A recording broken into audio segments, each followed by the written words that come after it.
Hey, good day, friends. It's Lance Klessig. We're outside of Independence on your farm, Brian, and had a great day of learning about soil health and seeing the rainfall simulator. A lot of good challenging thoughts and questions. We're looking at some interseeding, but I don't know, why don't you tell us a little bit about your farm and what we got going on here, the rig? Yeah, hi, I'm Brian Malizewski, farm here by Independence, Wisconsin, and this is my interseeding plot, part of this Buffalo Trempealeau Farmer Network that I'm a part of. This is one of our so-called research plots, and this is in corn, interseeding, and this is I guess I didn't tell any, I'm a feedlot cattle operation I run, and crops, corn, soybeans, alfalfa, and then covers. So this is my first interseeding plot in corn. Pretty excited. It turned out very nice. 30s and 60s both. 30 and 60 both, just to see the difference. Matter of fact, we even have a strip that got accidentally, the row crops got killed with the chemical, so I interseeded that as well, and that's impressive, the amount of foliage there as well. So a lot going on here, and so Brian, you're not the only one in the area that's doing it. This is all You had part like of 7, didn't you guys? Yeah, Seven so there's farmers? 7 that tried the interseeding cover crop, but there's maybe 12 to 20 farmers in the area that are just trying different things with cover crops, and that's all part of DADCAP producer-led watershed grant program.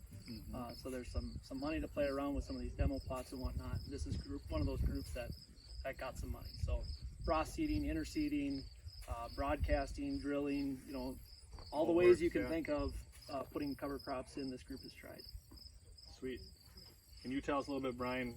Scott's holding a beautiful radish. It's a stellar, example. But tell us what's in the mix a little bit. Yeah, so I did this cocktail mix. I had to write it down because there's so many.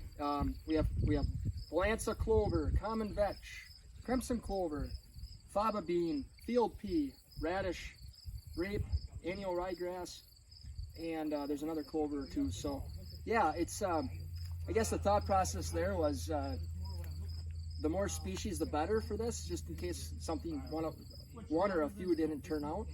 We had some turn out, and actually all of them turned out, which is awesome. So quite a cocktail mix, and we have the seeder I used is right behind us.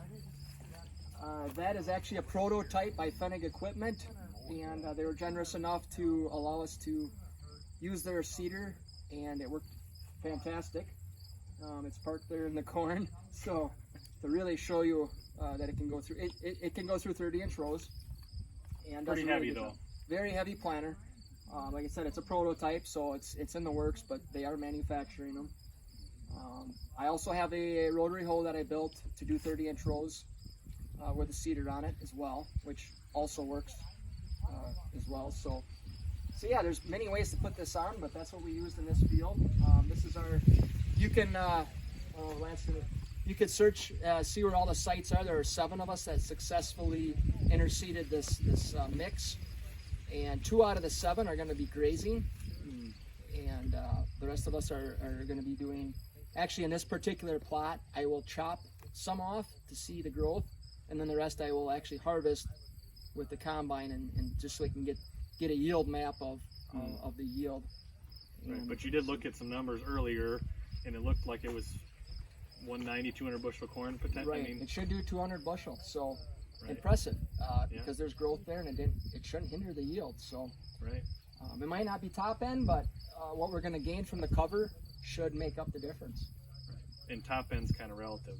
Right. Yeah, 205 versus 200, which is better ROI. Yield is king. I question that sometimes. So yeah, I don't know. Do you want to just tell us a little bit more about the group? I mean, you kind of helped coordinate it with Brian and Amber and some others, but you guys get together, field days here and there, some winter workshops.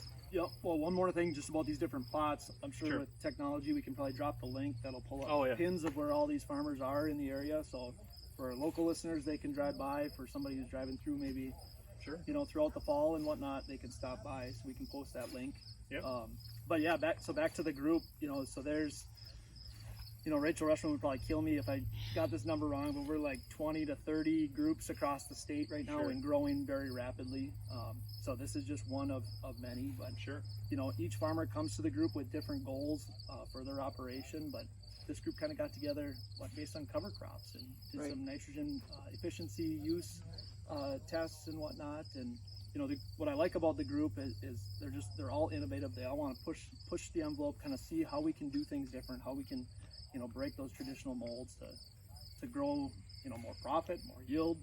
Sure. You know, Better soil. healthier soil. Thank you very much. Yeah, yeah. Let's build a better community. Yeah, absolutely. And we're fortunate enough to have Scott with Pheasants Forever, as well as Dad Cap with funding for this project. So that does help to have leadership and team. Yeah, absolutely. It helps, makes a giant research project. So you're not doing it all by yourself. Right. And then you have the resources to put on. You know, we had Brian Briski and Tim Miland that did the rainfall simulator, and just, you know, that and the slake test, you know, a lot of different moving parts today that I think really helped us better understand how our soil's working, or maybe not so much, you know, and how we can maybe improve it. So, yeah. So I think that's just a recap. We just wanted to put a quick video together. So